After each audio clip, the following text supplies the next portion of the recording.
¿Qué tal, amada iglesia? Nuevamente buenas, ya son tardes. Pues con este día tan soleado, que normalmente siempre decimos que cuando son soleados son días hermosos, ¿verdad?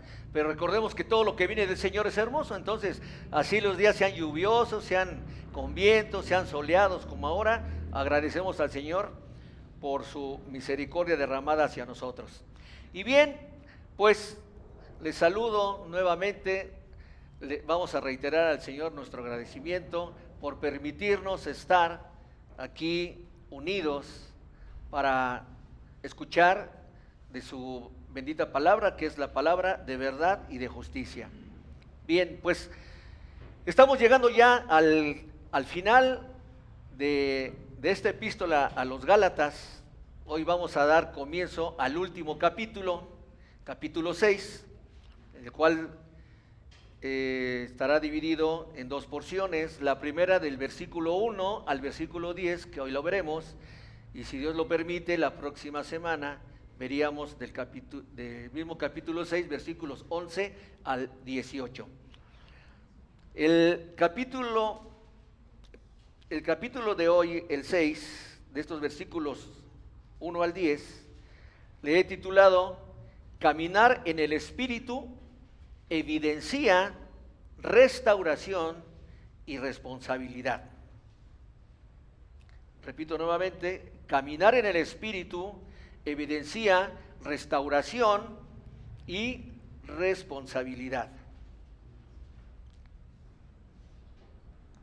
Bien,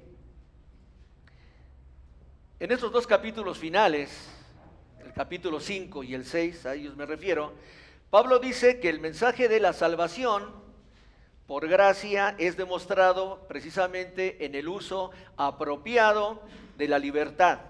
Eso nos lo dejó ver tanto el hermano Daniel, hermano Dani Martínez, como el pastor Oscar, allí del capítulo 5, versículos 1 al 15, y que también la salvación es demostrada por el fruto del Espíritu, ahí de los versículos 16 al 26 del mismo capítulo 5. Bueno, ahora veremos el perdón cuando los creyentes pecan. Nos vamos a ver en este capítulo 6 de los versículos 1 al 5. Y la práctica de hacer el bien a todas las personas, que lo veremos de los versículos 6 al 10. Y obviamente la próxima semana concluiremos esta epístola viendo cómo es gloriarse solo, pero gloriarse solo en la cruz del Señor Jesucristo, de los versículos 11 al 16. Y concluiremos con los saludos personales en los versículos 17 y 18. Bueno, conforme a la palabra de Dios que Pablo predica, cada persona que por fe acepta el mensaje de la salvación por gracia es declarado justo delante de Dios, es hecho hijo de la promesa, es heredero de Dios, y nos dice que hay una nueva creación que vale la pena para el Señor Jesucristo. Las buenas noticias, las noticias nuevas, es decir, las buenas nuevas de salvación de Gálatas, son en verdad el Evangelio eterno. Oremos. Bendito Padre Celestial, gracias te damos nuevamente, Padre Santo, por el amor que nos tienes, por tu misericordia derramada en nosotros. Gracias porque hoy estamos aquí reunidos. Tú eres el que nos ha permitido estar congregados como tu amada iglesia. Ciertamente, Señor, entendemos que es nuestra responsabilidad el hacer crecer en nosotros todo entendimiento para que lleguemos a comprenderlo. Te damos gracias porque pones fortaleza en nuestras mentes, en nuestros corazones y en todo nuestro ser.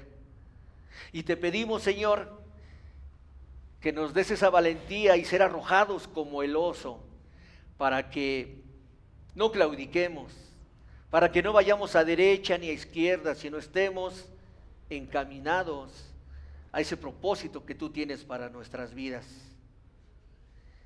Queremos terminar esta carrera. Es una batalla larga, pero bien que vale la pena, porque aunque hay sufrimiento, lo entendemos, pero también tú siempre estás atendiéndonos en nuestras debilidades, haciéndonos fuerte cada vez más. Y entonces ese amor que te tenemos, Padre Santo, cada vez crece más y más. Aunque también sabemos que tu palabra nos dice que eso lo hacemos porque tú nos amaste primero. Así que no acabaríamos, Padre Santo, en darte nuestro agradecimiento. Pero podemos acceder a ello si es que somos obedientes. Y por ello estamos empeñados en ser olor grato para ti, en ser obedientes, para que no claudiquemos en ese camino que aunque es estrecho y es pedregoso, no importa porque tú estás al final de él. Así que te damos las gracias por este enorme privilegio de poder estar hoy aquí unidos como tu amada iglesia, y queremos llegar a esa unidad total, y para ello sabemos que tenemos que esforzarnos y sabemos que contamos y te damos gracias en tu bien amado Hijo Jesucristo. Amén, Señor, y amén. Bien, amados hermanos, quiero que me sigas con tu vista, por favor. Te posiciones allí en la epístola a los Gálatas, capítulo 6, de los versículos 1 al 10. Y la palabra del Señor dice así: hermanos, si alguno fuere sorprendido en alguna falta, vosotros que sois espirituales, restauradle con espíritu de mansedumbre, considerándote a ti mismo, no sea que tú también seas tentado. Sobrellevad los unos las cargas de los otros y cumplid así la ley de Cristo. Porque el que se cree ser algo, no siendo nada, a sí mismo se engaña. Así que cada uno someta a prueba su propia obra, y entonces tendrá motivo de gloriarse solo respecto de sí mismo y no en otro, porque cada uno llevará su propia carga. El que es enseñado en la palabra, haga partícipe de toda cosa buena al que lo instruye. No os engañéis, Dios no puede ser burlado, pues todo lo que el hombre sembrare, eso también segará. Porque el que siembra para su carne, de la carne segará corrupción, mas el que siembra para el Espíritu, del Espíritu segará vida eterna. No nos cansemos, pues, de hacer bien, porque a su tiempo segaremos si no desmayamos. Así que, según tengamos oportunidad, hagamos bien a todos y mayormente a los de la familia de la fe. Bueno, queridos hermanos y queridas hermanas, hoy nos estamos reuniendo para explorar un pasaje que nos desafía a vivir en comunidad de una manera que refleja precisamente el amor de nuestro eterno Salvador. Aquí en Gálatas 6, del 1 al 10, el apóstol Pablo nos recuerda que no estamos solos. No estamos solos en nuestro caminar en la fe. En un mundo que a menudo promueve la individualidad y que promueve el aislamiento, la palabra de Dios nos llama a llevar las cargas de los unos por los otros. Luego entonces, cero individualismo y cero aislamiento, porque nosotros aquí mismo estamos como somos una comunidad de fe, somos una iglesia y no nos pertenecemos a nosotros mismos, sino que le pertenecemos al Creador, donde la cabeza es ¿quién? El Señor Jesucristo. Entonces, Recuerda, amada iglesia, que hemos estado predicando estas últimas 4 semanas con respecto al tema de la unidad de la iglesia en el vínculo del amor. Para encontrar, ¿qué? La armonía. Eso debemos de procurar encontrar y alcanzar siempre, amada iglesia. No solamente la unidad, sino que en base a la unidad y a la diversidad, a la aplicación de los dones que el Señor dio allí en la salvación, entonces alcancemos la armonía. Lo cual quiere decir que debemos estar en un solo sentir. Bueno, Pablo nos instruye sobre cómo debemos llevar las cargas los unos a los otros y de vivir en el espíritu de restauración y de generosidad. Vean cómo el Señor es magnánimo. El estudio de hoy estuvimos viendo con respecto a la disciplina de la iglesia. ¿Y por qué el Señor nos disciplina como su iglesia? Nos disciplina por amor, porque nos ama, nos tiene que disciplinar. No podemos hacer lo que mejor nos plazca, porque nosotros en esto que se llama carne está intrínseca, ¿qué? El pecado. Entonces nos insta a estar en disciplina con el motivo de restaurarnos. Y para ello debemos de ser generosos. Vamos a ver eso. Este texto establece precisamente el tema central de la unidad y el apoyo mutuo en la comunidad cristiana. Si tú quieres entender cómo debo de hacer las cosas, cuándo las debo de hacer, con quién las debo de aplicar, este capítulo 6 te va a decir el cómo, el cuándo, el dónde y el por qué de esa generosidad, de ese amor en la misma y en la propia iglesia, para erradicar por completo el individualismo. Así que Pablo termina advirtiéndoles, y también obviamente a nosotros, allí en el 5:26 que da introducción al capítulo 6. No nos hagamos vanagloriosos, irritándonos unos a otros, envidiándonos unos a otros. Siempre presente está la carne traicionera, pero no tiene que estar en control, porque para ello tenemos al Espíritu de Dios, al Espíritu Santo. Por lo tanto, hoy en Gálatas 6, del 1 al 10, Pablo nos enseña que la verdadera iglesia se manifiesta a través de la restauración, del apoyo mutuo y de la generosidad. Esos son 3 aspectos importantes que debes de tener en tu mente: restauración, apoyo mutuo y generosidad. Por lo tanto, hoy veremos 2 principios que debemos realizar con amor en favor de los menesterosos, es decir, de los necesitados, evidenciando así el mensaje de la salvación que recibimos por gracia del Señor Jesucristo. ¿Cuáles son estos 2 principios? El primero, el principio de restaurar a los caídos y el principio de hacer el bien a todos. El principio de restaurar a los caídos viene de los versículos 1 al 5. Y el segundo principio de hacer bien a todos vienen en los versículos 6 al 10. Bueno, estos principios son los que emanan de la propia palabra del Señor y que nos dice que debemos de hacer tú y yo y todos los creyentes en el Señor Jesucristo, demostrando nuestra obediencia y nuestra adoración. Es decir, si tú vas en tu andar cristiano, en tu trabajo, en tu escuela, por donde quiera que vayas, y vas anunciando y predicando la palabra del Señor, qué bueno porque lo hagas. Pero entonces quiere decir que tú estás en obediencia y en adoración. Y para estar en obediencia y en adoración, tiene que ver estos puntos de no estar en aislamiento, estos puntos que tenemos que estar restaurando a las personas para hacer de continuo el bien y de ser generosos.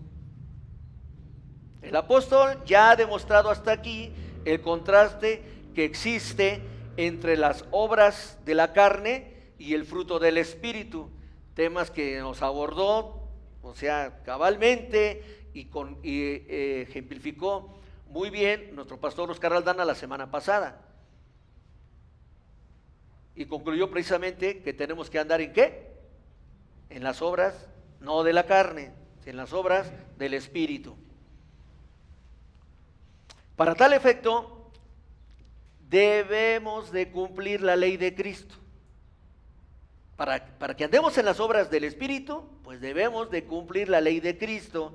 Y esto solo puede hacerse si es que tenemos el poder del Espíritu Santo, si es que tenemos la llenura del Espíritu Santo. Y ahorita vamos para allá. Algunos de ustedes ya saben qué quiere decir la llenura del Espíritu Santo, pero bueno, igual lo vamos a ver. Nuestro contexto de estudio tiene el rasgo práctico de Pablo. Pablo primero, por medio del Espíritu de Dios, que le sopló aliento, nos dice las cosas que tenemos que hacer. Pero no nos deja solamente así. A ver, bueno, ya les dije lo que tienen que hacer y ahora ustedes se las van a arreglar. No, o sea, nos dice qué es lo que debemos de hacer y luego nos dice el cómo debemos de hacerlo, cuándo debemos de hacerlo, con quién debemos de hacerlo. Nos dice el cómo, el cuándo, el por qué, el para qué. Nos dice todo el Señor. Esta no es la excepción. Entonces, nos dice y nos habla Pablo sobre un evangelio que es radical. Este que nos dice en Gálatas, ese es el evangelio de las buenas nuevas de salvación, en un mundo donde había puras malas noticias, como hoy hay puras malas noticias. Entonces viene el evangelio y nos dice que hay buenas noticias. Ok, sabemos que hay malas noticias, ahora viene el evangelio, nos muestra que hay buenas noticias y entonces conocemos que el evangelio son las buenas nuevas de la salvación. Nos está diciendo que hay alguien que nos puede salvar, que debemos de rendirnos a Él. Bueno, ¿y qué estamos esperando, verdad? Gálatas del 1 al 5, veremos cómo nos da las pautas específicas sobre cómo tratar con un hermano cristiano pecador. ¿De qué nos enseñaba el hermano Oscar hace un momento? De aquel que cae en pecado tiene que ser restaurado. Hay pasos en Mateo 18. Bueno, esos pasos ya no los dijo. No es el caso aquí de decir específicamente cada uno, pero nos dice que hay pautas específicas sobre cómo tratar a un hermano cristiano pecador. Y después Gálatas del 6 al 10 nos dice dos de las citas más memorables del Nuevo Testamento. Las vamos a ver. Algunos comentaristas, estudiosos de la palabra del Señor, lo ven como una serie de verdades sin relación con el apoyo del dinero, pero también hay quien lo ve con esas necesidades que van de la mano con el apoyo del dinero.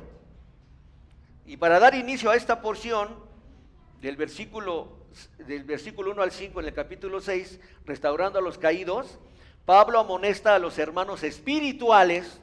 Obviamente, ¿a quién amonesta? Al que sabe. No puede amonestar al que no sabe. Primero amonesta al que sabe, lo exhorta para que haga la aplicación con el que está obrando mal. Entonces, amonesta a los hermanos espirituales a que restauren a cualquiera de ellos que haya sido derrotado por el pecado. ¿Esto qué nos deja ver? Que dentro de nuestra propia iglesia, de aquí, de esta comunidad, habrá quienes estemos en pecado.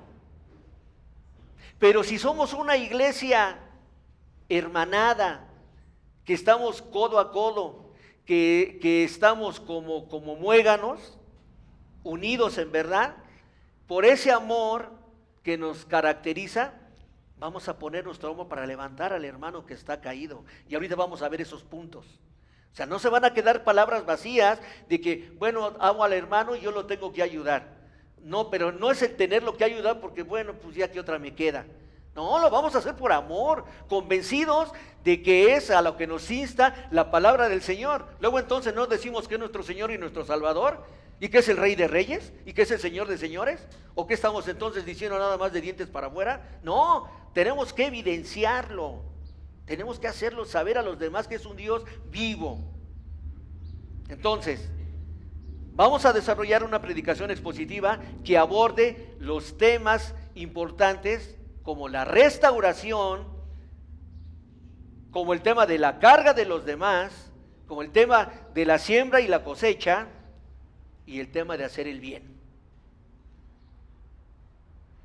En contraposición a la rudeza que vimos en el versículo 26 del capítulo 5, que es lo que nos da entrada, nos da cabida, el apóstol coloca entonces ahora la mansedumbre y comienza diciendo, entonces vamos a ver, hermanos, aun si alguien es sorprendido en alguna falta, ustedes que son espirituales, restáurenlo en un espíritu de mansedumbre, mirándose a ustedes mismos, porque no sea que también ustedes puedan ser tentados.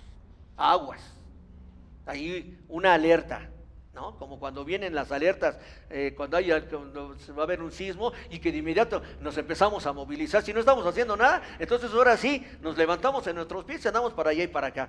Bueno, pues esto es algo parecido, es mucho mejor. Dice, aguas, no se la crean, no crean que ustedes en verdad son, como dicen en el mundo actual, no son la última Coca-Cola en el desierto, ¿no? No, siempre hay algo nuevo que aprender. Eso lo hacemos porque estamos convencidos del amor que le tenemos al que está junto de nosotros, porque somos humildes. Pero si no somos humildes, pues vamos a demostrar lo contrario. Entonces, aquí empieza el primer principio de restaurar a los caídos. Versículos 1 al 5. Restaurar a los caídos. Entonces, este primer versículo, el versículo 1, nos está hablando de que tenemos una responsabilidad tú y yo.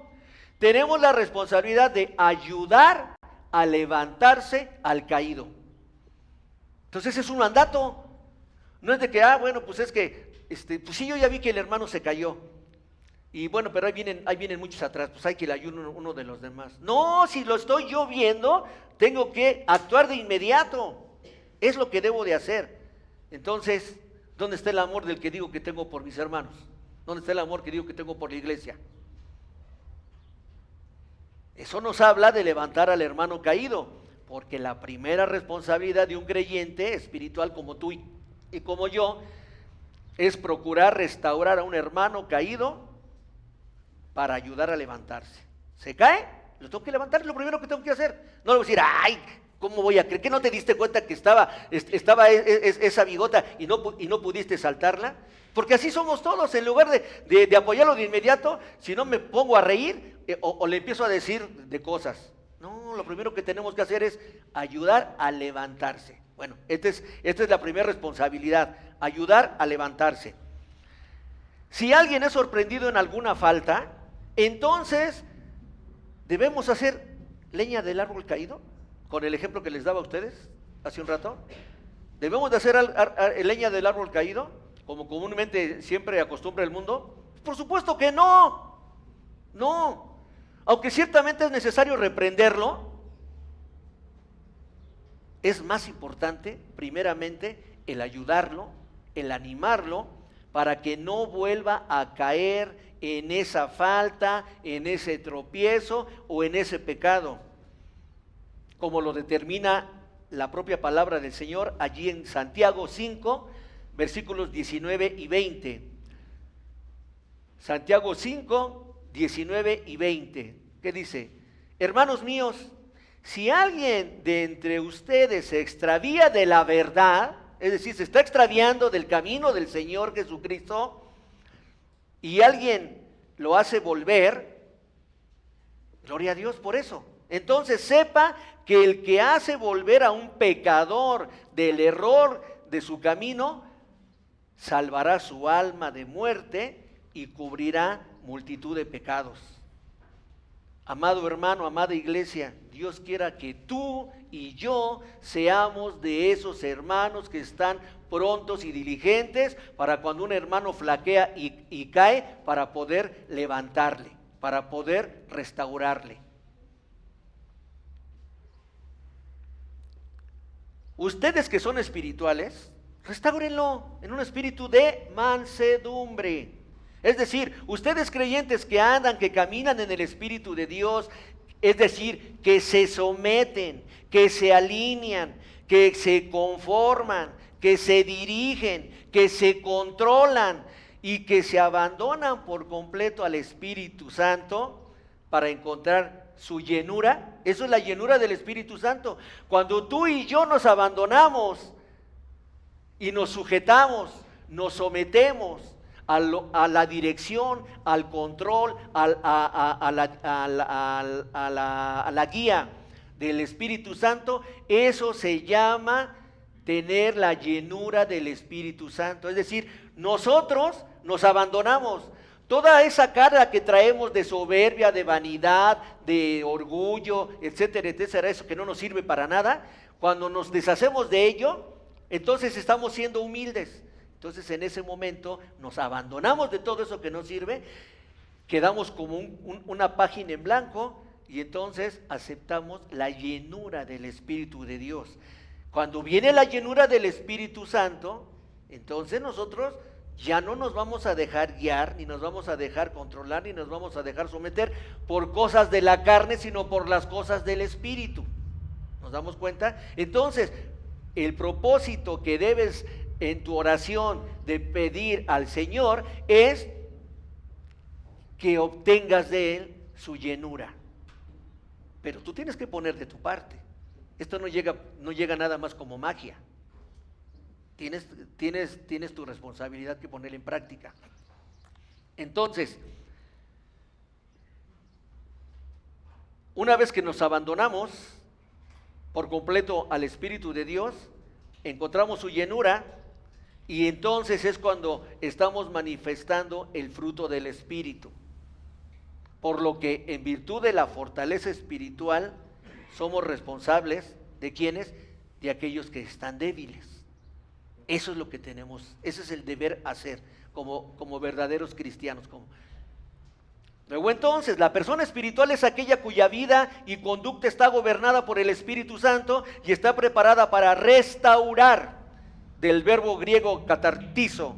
Estamos preparadas para reparar, para remendar, para restablecer. Es lo que significa restaurar, reparar, remendar o establecer algo, como se usaba en el Antiguo Testamento para reparar un hueso fracturado o dislocado, lo que le pasa a nuestro hermano Josafat ahorita.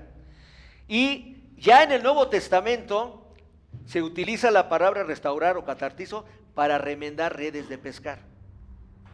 Pero lo más importante es que este verbo, ¿qué creen que es? Si lo queremos hacer o no lo queremos hacer. No, es un imperativo, es un mandato. El Señor dice, tienes el deber de restaurar a tu hermano. Te dice ser un creyente, ¿no? Y te dice ser un creyente verdadero, auténtico, legítimo. Y le ponen todos los adjetivos calificativos para saber de que yo soy un verdadero creyente y voy a una iglesia de sana doctrina. Sí, Señor. Qué bueno, ponlo en práctica. Ponlo en práctica. Entonces, debemos de realizar este mandato. Es un deber intrínseco que tenemos todos los cristianos. Es más, miren, todo buen cristiano, seguidor de la palabra de verdad y de justicia, lo que dice el Señor, todos deberán de ser mandatos para nosotros. Pero no todos, si no hacemos los que en verdad son mandatos, menos los que no son mandatos. ¿Me explico? Entonces, debemos por amor estar siempre siendo obedientes de la palabra del Señor. Entonces este es un mandato. El restaurar no es si lo quiero o no lo quiero hacer. Es que atrás de mí vienen 1000, a mí no me debe de importar. Si yo lo estoy viendo de inmediato debo de actuar porque es un mandato de Dios para mí. ¿Cómo puedo decir que amo al Señor si nada más hago cuando estoy de buenas? O porque ahorita sí puedo. Es que el hermano necesita que tiene un problema económico y necesita, no sé, se me viene a la mente 10,000 pesos. No, pues yo no tengo esa cantidad. Ah, no, pues ahí hay otros hermanos que hasta les oro y ellos le pueden dar. Bueno, pero si yo tengo 10 pesos, con esos 10 pesos estoy demostrando mi amor y lo estoy ayudando para que se restaure. Y lo mejor del caso es que el que hace las cosas no sabe que se está ayudando a sí mismo. Si supiera que se está ayudando en primer lugar a él mismo por estar restaurando y apoyando a otro hermano, todo el mundo lo haríamos. ¿Por qué digo esto? Porque si soy obediente de la palabra del Señor, estoy desprendiendo olor grato al que todo lo sabe, al que todo lo puede. Y no lo estoy haciendo por una obligación, lo estoy haciendo por amor a Él. ¿Cómo puedo decir que amo al hermano? O mejor dicho, ¿cómo puedo decir que amo a Dios, que no lo veo, si al que sí puedo verlo no lo amo? Estaré haciendo a Dios mentiroso, pero el mentiroso soy yo. Y dice, esta restauración debe de hacerse siempre en un espíritu de mansedumbre. Ya también nos dijo el hermano que era el espíritu de mansedumbre. Recuerden, es ser sereno, es ser pacífico, es ser de un bajo perfil, siendo humilde. Eso es lo que debemos hacer, como lo dice Gálatas 5:23. Dice, mirándote a ti mismo, no sea que tú también seas tentado. Lo que aquí hay es una advertencia, focos de alarma, de advertencia para los espirituales que pueden tropezar también. No, es que yo he llevado toda una vida de andar caminando en el Señor, y han venido pruebas difíciles, y ahí están todos los demás hermanos que han visto que yo en una línea, siempre he sido ecuánime. Aguas, porque cuando más decimos estar bien, es cuando más pronto estamos de caer, por lo soberbio, por lo vanidoso, porque no estamos anclados al Señor Jesucristo, porque pensamos que porque ya está ahí ya estuve hasta en el seminario, y ahora el Señor hasta me permite predicar y hasta dirigir una iglesia, y entonces ya me la sé. No, hermanos, no, estamos más prontos a caer si no estamos en humildad. Entonces vemos con claridad que el Señor Jesucristo nos prepara con la salvación que Él nos dio, para que nosotros podamos acceder a la llenura del Espíritu Santo, para que podamos ayudar a los hermanos más débiles en la fe, para que cuando caigan podamos restaurarles en amor con ese espíritu de mansedumbre. Ok, y entonces, ahora viene la parte donde ya lo levantamos, ¿verdad? O sea, se tropezó, ya lo levantamos. No basta con levantarlo, ahora tenemos que sostenerlo. Es más, alguien está, ahorita no conocen ustedes a nuestro hermano, sí, vino la primera vez nuestro hermano Josafat, no ha podido venir, y ahí le pido que estemos orando con él, porque él pensó que no era un problema mayor, resulta que estuvo una fractura, entonces ahora él es diabético, y nos está diciendo la hermanita que hasta pudo haber perdido el pie. Entonces no es cosa menor, no se estaba haciendo el valiente, él confía en el Señor. Pero vean, también tenemos que ser responsables. Para eso está la medicina. Para eso tengo que ir con el que sabe. Entonces, el hermano se cae, lo levanto. Y eso no basta. Tengo entonces que sostenerlo, porque lo puedo levantar y ahí lo dejo y otra vez me voy. ¿Y qué va a pasar? ¿Se volvió a caer? No, tengo que sostenerlo. Vean la palabra. No basta con levantarlo, tengo que sostenerlo. Tengo que mantenerlo en pie. Y eso nos habla de la segunda responsabilidad, que es ayudar a mantenerse en pie. De los versículos 2 al 5. Entonces dicen, lleven los unos las cargas de los otros y cumplan así la ley de Cristo. Porque si alguien se cree que es algo, yo soy ministro, soy sumamente importante. Yo ya no pertenezco de aquel lado, yo estoy acá. No, hermanos. No. Un líder, ¿qué tiene que hacer? Tiene que poner el ejemplo. Es lo primero para ganarse el respeto. Pero aquí ni siquiera se trata con el mundo, se trata con el Rey de Reyes. Yo jamás me voy a comparar con Él. Yo tengo que ser sumiso y humilde siempre, toda la vida. Entonces, porque si alguien se cree que es algo, no siendo nada, ¿qué pasa? Se está engañando a sí mismo. Pero que cada uno se examine su propia obra y entonces tendrá motivo para gloriarse. ¿Pero cómo? Solamente con respecto a sí mismo, no con respecto a otro. Porque cada uno llevará su propia carga. A ver, la segunda responsabilidad de un creyente espiritual dentro de este principio de restaurar a los caídos Es ayudarlo a sostenerse, a mantenerse en pie después de haberlo levantado, ya que no es suficiente ayudarle a darle la espalda a su pecado y dejarlo ahí solo. Ah, sí, bueno, ya supe, ya me contaste tu pecado. Bueno, yo voy a orar por ti y ten presente que si voy a orar por ti, es en lo que te puedo ayudar y ahí nos vemos y que Dios te ayude. ¿Eso basta? ¿Y soy un hermano?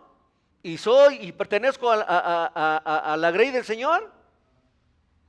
Bueno, entonces, en completa armonía con el versículo 1, Pablo dice, llevad los unos las cargas de los otros. Esto no significa solo tolerar o aguantar unos a otros. ¿Qué significa?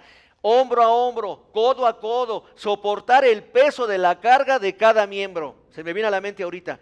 Imagínense que estamos en la guerra y hay una película que ya vi, es de una guerra, creo que se llama Hasta el último soldado, algo así, de alguien que no lo tomaban en cuenta cuando estaba preparándose para ir a la guerra, y nadie lo tomaba en cuenta, y al último no recuerdo por qué causa siempre llegó. Bueno, gracias a ese soldado fue que ganaron la guerra, a ese soldado. ¿Y saben qué hacía? Él no tiraba balas, él ayudaba y rescataba a todos los que estaban caídos.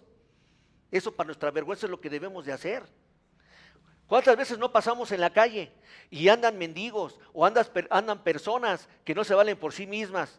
¿Y qué decimos? Ah, no, pero es que pues habrá quien más los ayude. ¿Quién sabe ya cuánto ha de llevar el morralito? ¿Qué nos debe de importar lo que hagan los demás? Es lo que nosotros hagamos.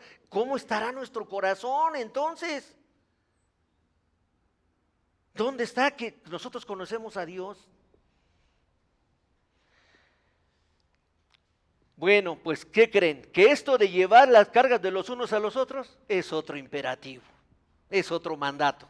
Llevar las cargas de los unos por los otros. ¿Cuándo? Siempre, en todo momento, en todo lugar. Eso demuestra que somos unos cristianos maduros para poder cargar al hermano débil, al hermano menos maduro.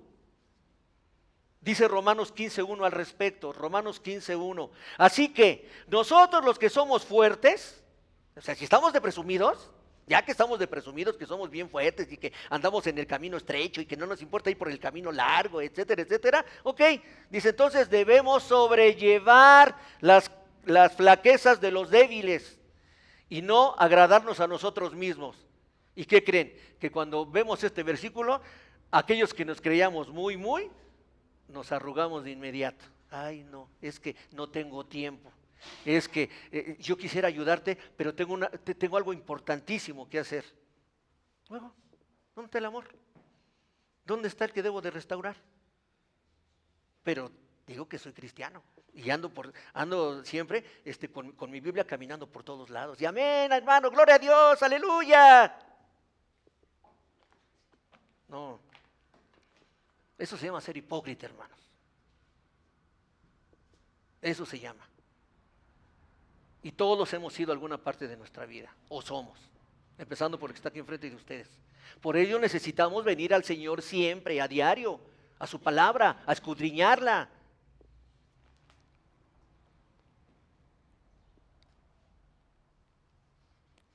Y entonces esto es lo que cumple la ley de Cristo. A eso se refiere, porque el que se cree ser algo no siendo nada, a sí mismo dice, se engañan, perdón, el versículo 2, sobrellevad los unos las cargas de los otros y cumplir así la ley de Cristo. Yo no sabía cuál es la ley de Cristo. Bueno, ¿qué creen? Ahora ya sabemos.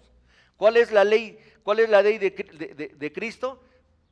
Ya lo explicaba el pastor Oscar la semana pasada. Es el principio de amor y de servicio mutuo. Yo no sabía, ya lo sabemos. O sea, yo tengo que amar a mi prójimo, pero no basta con amarlo, tengo que servirlo. Eso es la ley de Cristo, el amar y el servir. La carga era un peso aplastante que se ponía sobre un animal doméstico de carga. Bueno, pues imagínense, nosotros tenemos que hacer más que esa carga. Entonces, ¿la vida de un cristiano es fácil? Desde luego que no, hermanos. Por eso es falso ese evangelio de que llega uno con alguien que no conoce de Dios y llega y le dice mentiras. No te preocupes, si tú vienes a Cristo, te va a cambiar la vida, te va a empezar a ir muy bien. No es cierto, no le mientan, no le mientan. Si de verdad quieren hablar con amor, decirle, mira, sí te va a cambiar la vida, pero en un principio te va a ir como en feria. ¿Por qué? Por la simple razón de que no, el Señor Jesucristo no nos puede presentar delante del Padre todos sucios como venimos. Nos tiene que purificar, nos tiene que limpiar, tiene que darnos un trato. Entonces eso nos va a doler. Es como esta madera que si tuviera una protuberancia, pues tienen que, por lo menos una lijita para emparejarle. Y cuando a uno lo lijan, hermano, que si duele. Pregúntenle al que está allá atrásito y a su servidor que está aquí adelante, o sea, a los pastores de la iglesia. Sabemos de lo que les hablamos, sabemos de lo que les hablamos. A nosotros nadie nos contó, ya pasamos por esas. Entonces, duele mucho. Entonces, sabemos lo que es cargar una verdadera carga, no que alguien nos los contó.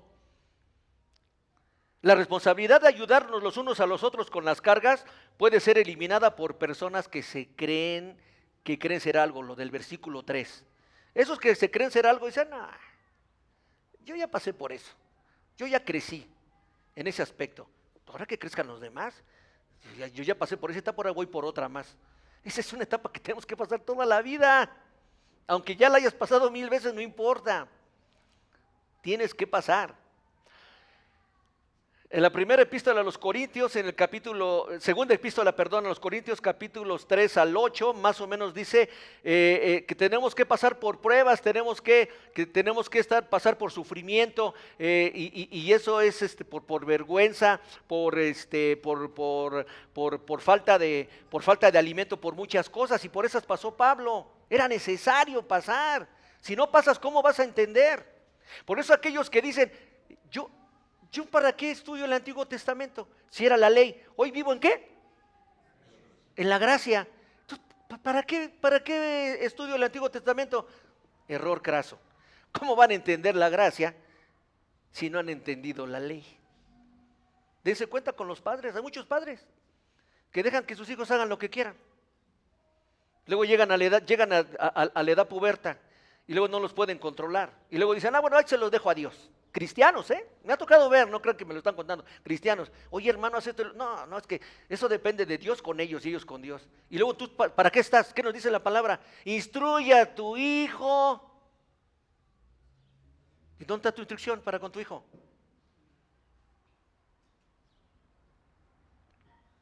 La responsabilidad entonces es esa, que no caigamos en la vanagloria, como lo mencionó Pablo ahí en el versículo 1.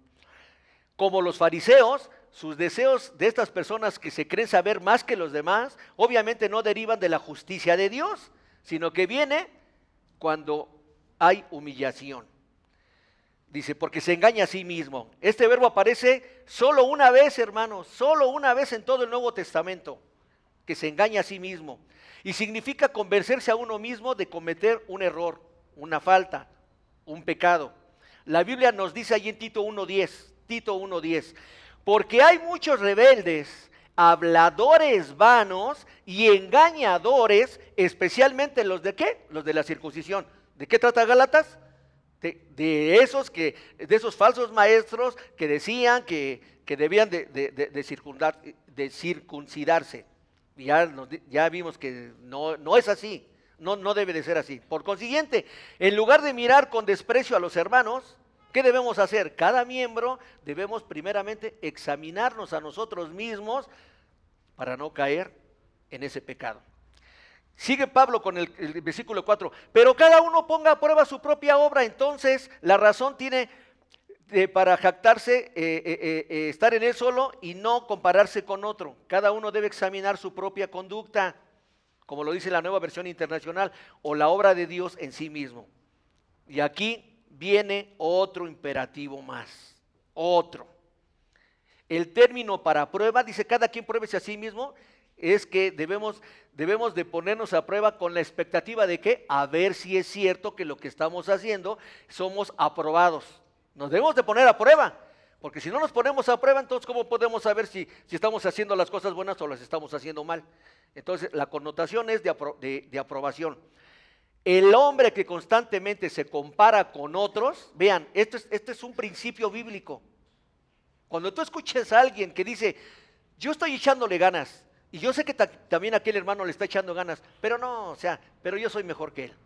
Cuando te estás comparando con otro, te estás desvirtuando. Ya no estás teniendo en ti el fruto del Espíritu. Ya no. Ya tienes el fruto de la carne. Porque en el momento que te estás comparando con otro, ¿tú por qué crees que te estás comparando con otro? Porque tu ego te está ganando y te está diciendo, tú eres mejor. Por eso te estás comparando. Ya parece que te ibas a comparar con otra persona sabiendo que tú eres menor. Sería ilógico pensar eso, ¿no? Yo no me voy a comparar con alguien si sé que llevo las de perder. No, pues mejor calladito me veo más bonito, mejor ni me comparo, porque sé que él es mejor que yo. Pero, por ejemplo, yo les puedo decir abiertamente y sin temor de nada, a esa persona que ven ustedes allá atrás, que se llama Óscar Aldana, ¿sí? Yo le doy gracias al Señor que me pone en su vida porque yo le aprendo al hermano. El hermano es un hermano entregado. Esto no me ha pedido él que lo diga, lo digo porque me nace. Si ustedes me quitaran, estuvieran cómo está mi piel chinita. Es un hermano que se entrega al 100% con el Señor. Es un hermano que da evidencia de que el Señor vive en él. Y a mí me agrada estar a su lado. Porque aunque yo pareciera su padre, yo tengo 64 años y jamás quiero ocupar el lugar que está aquí también su señor padre, al cual yo también admiro y respeto mucho. Yo sé de la envergadura que es el hermano. Y a mí me place estar trabajando con él, porque es un hombre de Dios. Y yo sí me comparo con él, pero me comparo porque sé que él es mejor que yo. Y yo quisiera ser como él. Cuando ustedes escuchen a alguien así, no porque le estoy diciendo yo, es porque vale la pena decirlo, hermanos. Porque vale la pena estar con ese hermano, porque vas a aprender de él. Pero cuando escuchas a alguien que se está vanagloriando de otro, y que sí, pero es que yo soy mejor que él, date la vuelta o sal corriendo si vas a una iglesia así, porque no es una iglesia de sana doctrina, no es una iglesia donde vas a aprender de la palabra del Señor. El hombre que constantemente se compara con otros no tiene buen juicio, ¿sí?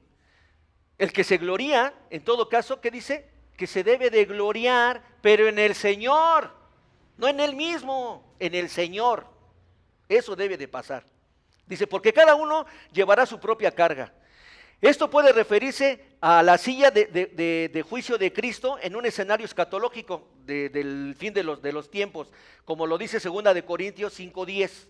2 de Corintios 5:10 dice, porque todos nosotros debemos comparecer ante el tribunal de Cristo, para que cada uno sea recompensado por sus hechos, estando en el cuerpo, de acuerdo con lo que hizo, sea bueno o sea malo. Así que aguas, hermanos, todos vamos para allá, todos vamos para allá. ¿Cómo quieres que el Señor te califique? Entonces, para que tú quieras que el Señor te califique bien, te ponga una palomita o te ponga tu estrellita como a los niños de kinder, ¿no? Su estrellita en la frente, pues hay que empezar a chambear desde ahorita.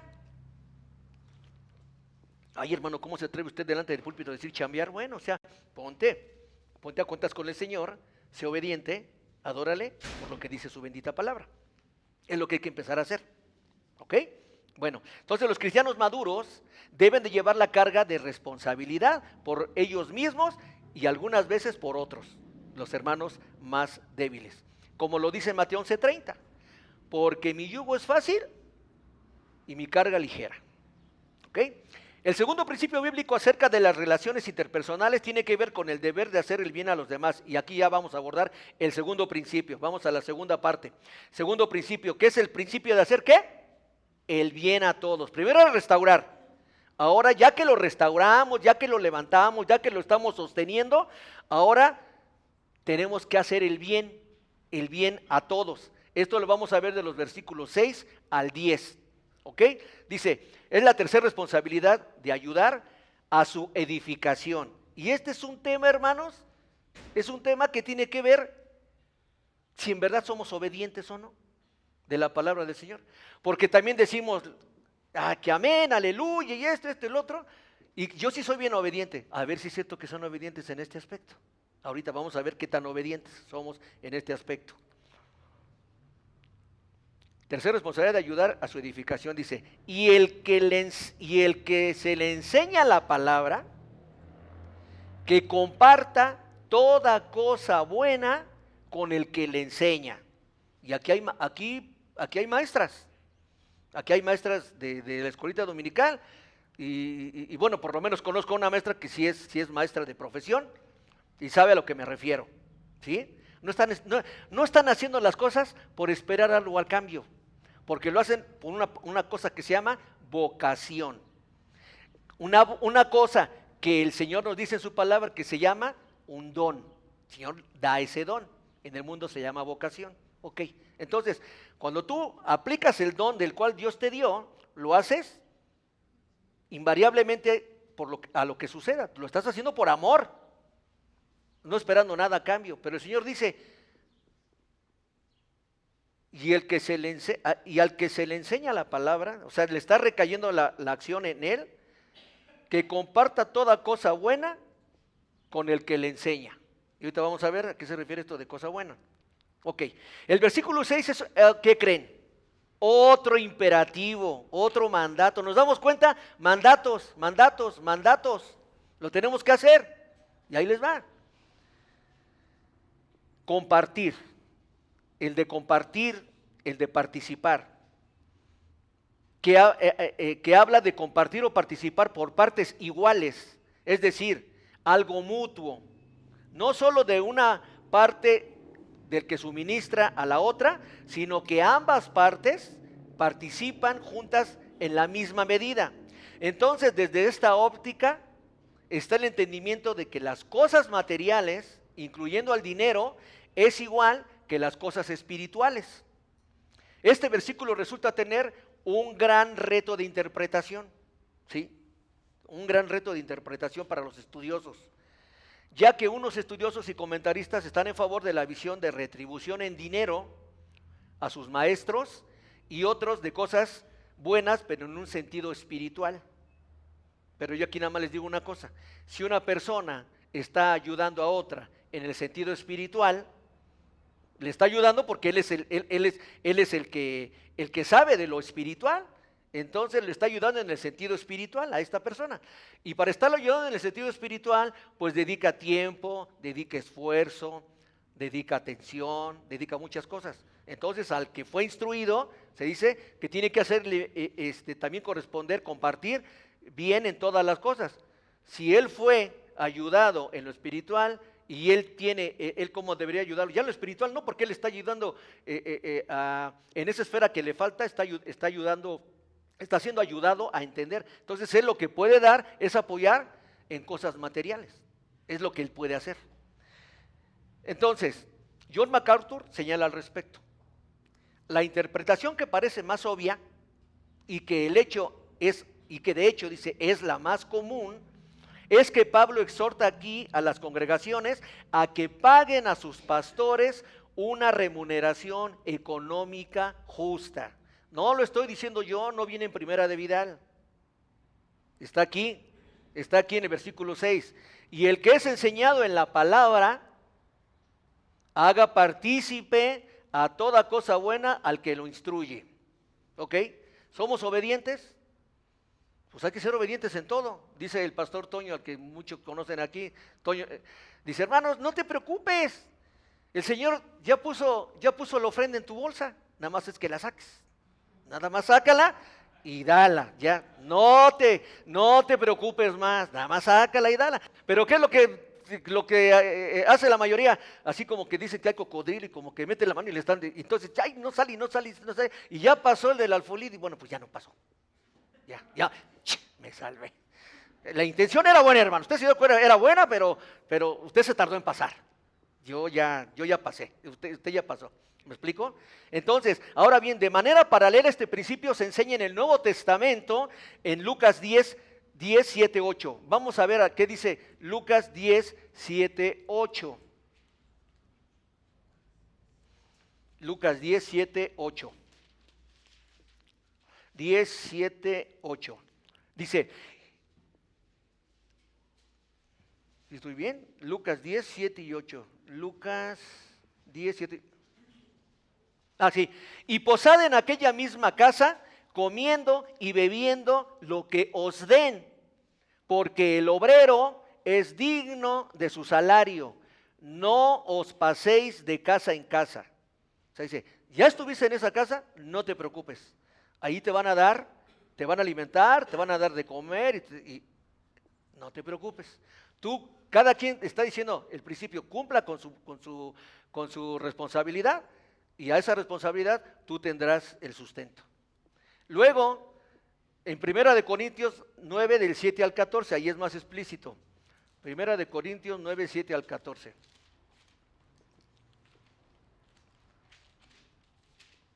Nueve, 7 al 14. Dice, cada uno dé como propuso en su corazón, no con tristeza, ni por necesidad, porque Dios ama al dador alegre. Esto echa por los suelos el diezmo, ¿sí? Que la 10ª parte. Y muchos dicen, pastor, ¿verdad que el diezmo ya se terminó? Y ya desde que te dicen, ¿verdad que el diezmo ya se terminó? Ya no es para estos tiempos, dice uno. Ya sé por dónde va la pregunta, va con jiribilla. Entonces dice, como ya no es el 10%, hoy puedo dar el 1%. Y dice uno, ojalá y dieras aunque sea el 1%, pero ni siquiera el 1%. Entonces, ¿pero qué pasa? Sí, no es el diezmo, pero eso no me limita a que dé solamente el 10. Hay quien da el 10, el 20 o el 30. Así pasa, hermanos. Y no se los digo porque como para alentarlos. Ustedes deben de conocer también a mucha gente. ¿Y saben dónde se da cuenta uno? Luego en la gente de más escasos recursos. A mí me tocó conocer a una persona que vendía nieves. Entonces pasaba, empezó a ir a la iglesia del Señor. ¿Por qué razón así lo quiso el Señor? Le empezó a ir mejor. Y entonces, ¿saben qué? Él decía, a mí con 100 pesos al día me iba muy bien, no tenía por qué esperar más. Ahora el Señor me da 300, 400 pesos. ¿Y cuánto creen que daba? Daba lo que sobrepasaba a esos 100 pesos que el Señor le daba. Él entendió lo que era del Señor y nada más se lo estaba regresando. Él entendió que esos 100 pesos antes de conocer al Señor provenían del Señor. Y entonces dijo, me contento con eso, estoy contento con eso. Ahora lo que el Señor me da extra, entiendo que es para los demás, es para su iglesia. Y Él lo daba todo. Ojalá que todos siguiéramos esa situación. Pero muchos dirán, es que las cosas del mundo, ahorita todo está muy caro. Ahorita, entonces, hermano, ¿dónde está tu fe? ¿Dónde está tu fe? Te puedo decir más cosas al respecto, pero mejor concientícela tú. ¿Dónde está tu fe? Y dice, cada uno dé como propuso en su corazón, no con tristeza, ni por necesidad, porque Dios ama al dador alegre. Y poderoso es Dios para hacer que abunde en vosotros toda gracia, a fin de que teniendo siempre en todas las cosas todo lo suficiente, abundéis para toda buena obra. Como está escrito, repartió, dio a los pobres, su justicia permanece para siempre, y el que da semilla al que siembra y pan al que come, proveerá y multiplicará vuestra sementera y aumentará los frutos de vuestra justicia, para que estéis enriquecidos en todo, para toda liberalidad. Y prosigue, la cual produce por medio de nosotros acción de gracias, porque la administración de este servicio no solamente suple lo que a los santos falta, sino que también abunda en muchas acciones de gracias a Dios. Lo que él estaba haciendo, estaba dando gracias a Dios, porque ya sobreabundaba, estaba sobrepasando lo que él necesitaba, y entonces dijo, esto no me corresponde a mí, hoy entiendo que es de Dios y lo doy para la iglesia de Dios, para otros hermanos que en verdad necesiten. Pues por la experiencia de esta ministración, glorifican a Dios por la obediencia, porque profecías al Evangelio de Cristo y por la liberalidad de vuestra contribución para aquellos y para todos. Asimismo, en la oración de ellos por vosotros, a quienes aman a causa de la superabundante gracia de Dios en vosotros. ¿Nos damos cuenta? O sea, tenemos que ser desprendidos, tenemos que dar al que nos enseña, cada quien hace lo suyo. Pero en la iglesia del Señor es muy dado de que, está uno pastoreando y dice, bueno, hermano, pastor, que Dios lo bendiga. Y literal, que Dios lo bendiga porque yo no. O sea, piensan que llegan aquí y que entonces uno es tocado por Dios y bueno, uno ya tiene todo su vida arreglada. Hermanos, ahí voy a dar un comercial. Si tuviéramos la vida arreglada, no tendríamos por qué estar trabajando el hermano ni yo, ni los que han pasado por acá. Yo tengo que trabajar de 7 de la mañana a llegar a 9, 10 de la noche diario. Y tengo que estudiar la palabra del Señor de 10 de la noche a 2, 3 de la mañana y levantarme otra vez en la mañana. ¿Me estoy haciendo sufrido? No, lo hago porque me gusta, pero cuesta trabajo, cuesta trabajo. Luego entonces, ¿cuál es el asunto de esto? ¿Se imaginan si yo no tuviera que ir a trabajar y me dedicara todo el tiempo para la iglesia del Señor? Una iglesia en sana doctrina, se los digo hermanos, una iglesia en sana doctrina tiene que sostener a sus pastores. Que no trabajen para nada en lo del mundo más que para la obra del Señor. Y si no, pues voltemos a ver de dónde venimos y tenemos mucha relación con la gracia. Ahorita allá de los pastores, nadie trabaja para el mundo. Trabajan, exceptando tu tocayo, ¿verdad? El hermano Oscar Rivera, sí, porque él ya de vida ha sido peluquería. Pero todos los demás hermanos son sostenidos por la obra del Señor. Entonces, ahí se los dejo de tarea. Entonces, pues me estoy basando en la palabra del Señor, no en Primera de Vidal. Entonces, ahora bien, de manera paralela a este principio, les decía a ustedes, se enseña en estos versículos. Entonces, ¿por qué acaba de hablar de esta restauración? Porque es necesario que nosotros apoyemos a los que saben, Ok, cuando habla de toda cosa buena, es cierto que cuando el Señor habla de todo, todo es todo. Entonces, debe de incluir los bienes materiales. El texto griego se puede traducir de la siguiente manera.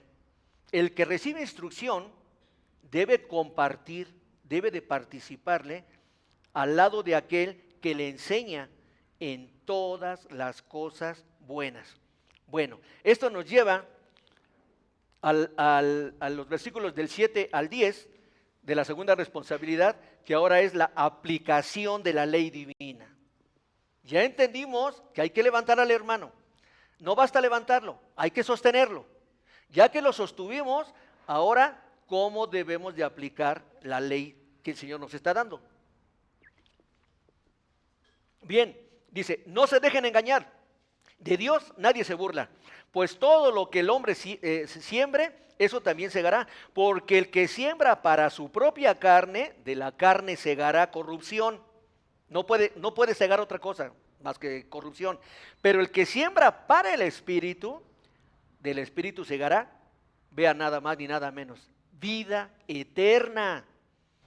Vida eterna. Entonces, no nos cansemos de hacer el bien, pues a su tiempo, si no nos cansamos, segaremos. Dice, a su tiempo, si no nos cansamos, quiere decir que no debemos de cansarnos nunca de hacer el bien a todos.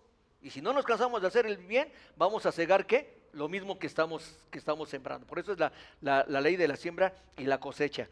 Yo no puedo no puedo sembrar limones y cosechar fresas, ¿verdad? Pues no. Y aquí hay mucha gente de campo, yo no sé nada de eso, pero hay mucha gente de campo que me puede dar testimonio de eso. Bueno, entonces dice, no se dejen engañar. Otro imperativo. ¿Nos damos cuenta? Este pasaje es teológicamente, ¿cómo se llama? Digamos que muy pretencioso. El ser humano pudiera ver muy pretencioso. No, pues es lo que el Señor escribió, lo que quiso hacernos saber. Entonces, no se dejen engañar, es otro imperativo. Generalmente significa, no deben dejar de actuar, no se detengan, porque los falsos maestros, esos lobos rapaces vestidos de piel de oveja, van a infiltrarse a la iglesia, si no es que de la misma iglesia salen esos lobos vestidos de oveja, para que pretendan que descarriarlos. Eso es lo que nos está diciendo este versículo, que los van a hacer que se descarrilen, es decir, van por ese camino estrecho, entonces van a hacer que se vayan a derecha o que se vayan a izquierda, se van a descarriar. Y eso no debe de existir en nosotros, amados hermanos. Entonces ellos estaban siendo engañados, pero de Dios dice, nadie se burla. En el contexto de andar en el Espíritu, en una manera práctica, el hermano Pablo estaba escribiendo dos verdades universales. La primera es que de Dios nadie puede ser burlado. Ya lo vimos, o sea, nadie puede ser arrogante delante de Dios, ni puede estarse mofando de Él. Entonces, es una persona que piensa que es muy piadosa en su corazón, pero dice otra cosa, aguas. Hay personas que se visten así, que son muy piadosas, pero están siendo engañosas, están mintiendo. Debemos tener cuidado de ellos. Y entonces el segundo principio de andar en el espíritu o en la carne es que todo lo que el hombre siembre, eso mismo cosechará. Esta ley de la siembra y de la cosecha dice que cada sembrador decide qué clase de cosecha tendrá. Luego dice, porque el que siembra para su propia carne, de la carne segará corrupción. O sea, yo estoy segando para mí mismo. ¿Qué va a pasar entonces con lo que yo estoy sembrando para mí mismo? Que lo que va a salir de mí, ¿qué va a ser? Pura corrupción. No va a salir nada bueno. Porque hay vanidad, hay soberbia, hay orgullo, hay todas esas cosas malas. No hay humildad. Entonces va a ser pura corrupción lo que salga de mí. Entonces básicamente el apóstol se está refiriendo aquí a la cosecha del fin del tiempo, tal como se relaciona con la siembra que hacemos nosotros cada día. ¿Qué quiere decir corrupción? Corrupción, del griego fotorrán, significa ruina, destrucción, desilusión, deterioro. Es decir, que cada día iríamos de mal en peor. No siembres para ti mismo, amado hermano, amada hermana. No te engañes. Porque lo único que estarías sembrando para ti mismo sería corrupción. ¿Y qué es la corrupción? Es esto, es destrucción a tu vida misma. Es no poder acceder a la vida eterna con el Señor. Y ruego a Dios que eso no pase en tu vida, ni en la mía, ni en toda la iglesia. Que no pase, pero debemos de ser responsables con ello. Entonces no debemos de vanagloriarnos a nosotros mismos. Dice, no nos cansemos pues de hacer el bien, versículo 9. No nos cansemos pues de hacer el bien. El término traducido hacer bien significa literalmente eso, o sea, hacer el bien. ¿Cuál es el bien? Los frutos, el fruto del espíritu. Pero si hacemos los frutos de la carne, nos ve como en feria. Tenemos que hacer el bien. Entonces, en el sentido más amplio significa, ¿qué es hacer el bien? Debo de alinearme y de conformarme al Señor. No sé cómo alinearme o conformarme al Señor. En sus mandatos expresados aquí en su palabra. Sé obediente de sus mandatos. Si eres obediente de sus mandatos, si estás en adoración al Señor, si estás predicando su palabra, si estás sirviendo a su iglesia, luego entonces estás haciendo las cosas bien, porque estás siendo obediente. Entonces, Él nos invita, dice, no nos cansemos, no desmayemos, porque todo dice, en su propio tiempo o a su debido tiempo habrá de llegar todo. Entonces, no desmayemos, no nos cansemos. ¿Qué quiere decir? Cansar o desmayar? Que no estemos exhaustos, no nos demos por vencidos, no claudiquemos. Por eso es importante que sepamos que el seguir la vida del Señor es una vida difícil, sí, ciertamente es difícil, no es fácil. Pero amados hermanos, imagínate por favor, si el Señor te da la bendición, aún siendo malo, como yo me pongo en ese mismo lugar, porque luego es que nada más habla de aquí para allá, ¿verdad? Ustedes son los pecadores y yo no, yo estoy en otro plano, no, todos. Pero imagínense ustedes que el Señor nos da la bendición de vivir 100 años. 100 años es mucho tiempo, ¿sí? 100 años es mucho tiempo. Entonces, ¿qué pasa? 100 años nos deja vivir y se nos hace mucho tiempo. Pero si nosotros alcanzamos ese estándar, ese estatus, esa estatura que quiere el Señor para nuestras vidas, vamos a vivir la vida eterna. Imagínense estar eternamente viviendo en el lago de fuego porque no supimos ser obedientes de su palabra. ¿Qué va a pasar en nuestras vidas? Vale la pena, amados hermanos. Sí, cuesta mucho trabajo, lo sé, pero vale la pena. Y luego si somos familia en donde los padres nada más el Señor nos ha alcanzado y todavía no alcanza a los hijos. Ok, ya alcanzó también a los hijos. Pero los hijos tenemos que enseñarles que tienen que el día de mañana casarse con alguien que esté en el mismo yugo, porque si no entonces lo demás se va a venir para abajo. No te preocupes, papito, mira, yo lo amo tanto o la amo tanto, de que yo le voy a enseñar de la palabra y vas a ver que ella va a venir a los pies de Dios. Ajá, como si el poder estuviera en nosotros. Entonces estamos pensando en nosotros mismos arrogantemente de que, bueno, aunque no conoce del Señor, nosotros lo vamos a traer. No, la palabra dice que deben estar en el mismo yugo, para eso lo deja el Señor aquí. Entonces, proseguimos, ya estamos terminando. Mis separadores se me caen. Y eso nos dice en el versículo 9, dice, no nos cansemos de hacer el bien, porque a su tiempo vamos a cegar eso y entonces no debemos desmayar. Así que, conclusión, así que, según tengamos oportunidad, hagamos bien a todos y mayormente a los de la familia de la fe. Así que según tengamos oportunidad, bueno, pero es que, ¿qué cree, hermano? No he tenido oportunidad. O sea, sí quiero, créame que yo quiero, pero la chamba, los hijos, la esposa, todas las actividades no me dan chance, no tengo oportunidad de salir. Ahorita les estoy diciendo, pues me levanto a las 6 para irme a trabajar y regreso hasta las 9, 10 de la noche y luego pues tengo que estar estudiando la palabra del Señor y luego pues se viene el domingo, pues es que no tengo chance. No, hermanos, siempre hay oportunidad. Te voy a decir por qué. No decimos comúnmente que el Señor es nuestra prioridad. ¿Estoy bien o estoy mal? Grítame. Sí, pastor, está mal. ¿Estoy bien o estoy mal? ¿No decimos eso, que sea nuestra prioridad? Ok. Entonces, estaríamos de mentirosos. Si el Señor es nuestra prioridad, aún en este mundo muy ajetreado y por falta de tiempo, prioridad es primero. Entonces, si ahorita me viene una invitación y que, hermano, ¿sabe qué? Necesitamos que venga y predique a tal iglesia. No, ya no, muchas gracias. Porque mi prioridad es la iglesia y el Faro.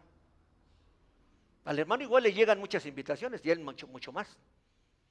Véngase a tal lado, véngase a tal. No, desde que tomamos una responsabilidad para estar en la iglesia y el Faro, es una responsabilidad total y absoluta.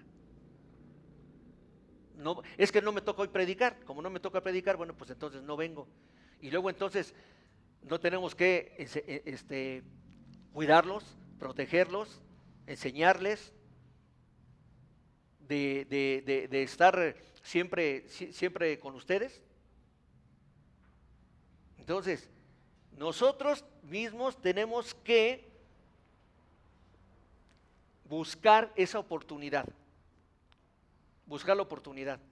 La oportunidad no significa que se da escasamente.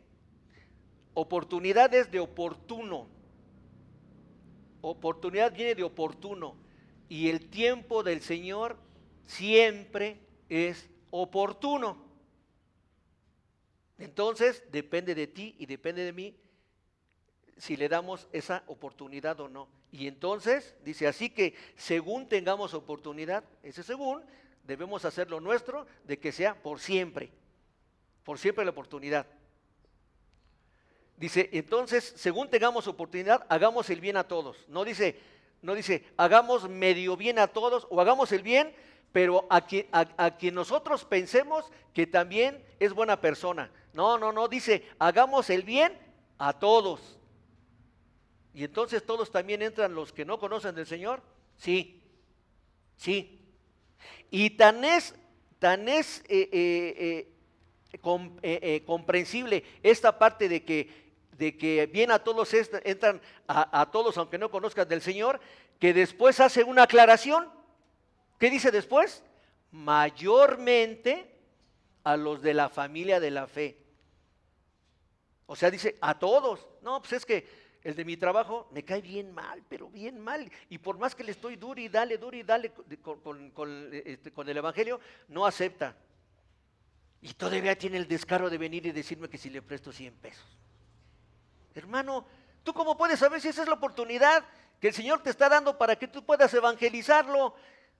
Y Él, por la vergüenza, por lo que tú quieras, después se acerque a ti, préstaselo. Pero no, es que no es la oportunidad. Yo no la provoqué.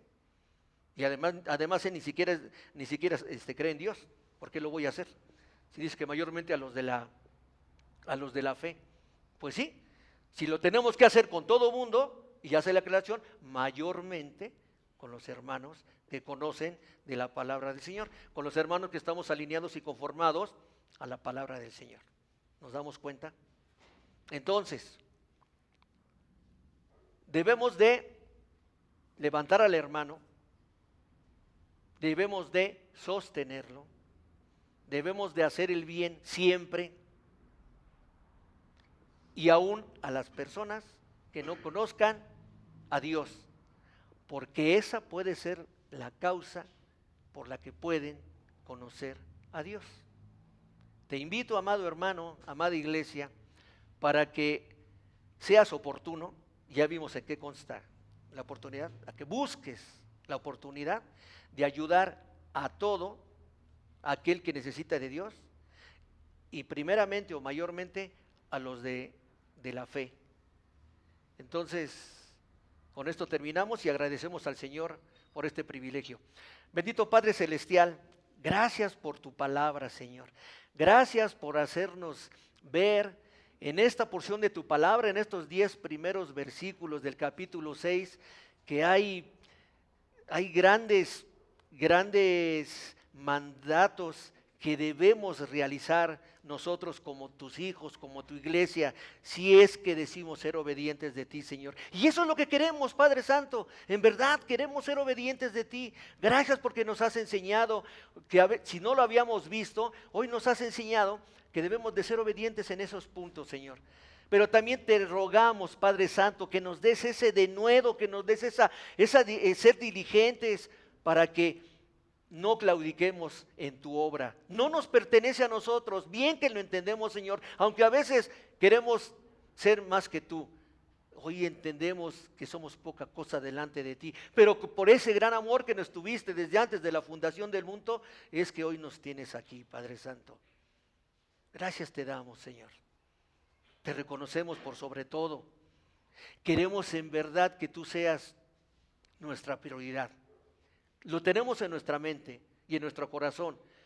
Lo tenemos en el entendido, pero tal vez nos falte mucho comprenderlo. Te rogamos, Padre Santo, de que nos hagas saber y entender esa comprensión. Dado que así sabemos que estaremos cada vez más cerca de ti, en ese camino que no va ni a derecha ni a izquierda, y que aunque es ciertamente muy difícil, también es una verdad, Señor, que tú dices que nos tomas de la mano en todo momento y nos vas acompañando en esa travesía. Por eso estamos llenos de contento, llenos de gozo, aceptando lo que tú tienes para nuestras vidas, sabiendo que cumplimos en ser obedientes de ti. Todo esto, Señor, te lo pedimos en ese divino nombre, que es por sobre todo nombre, de tu Hijo bien amado Jesucristo, Señor. Amén y amén, Señor.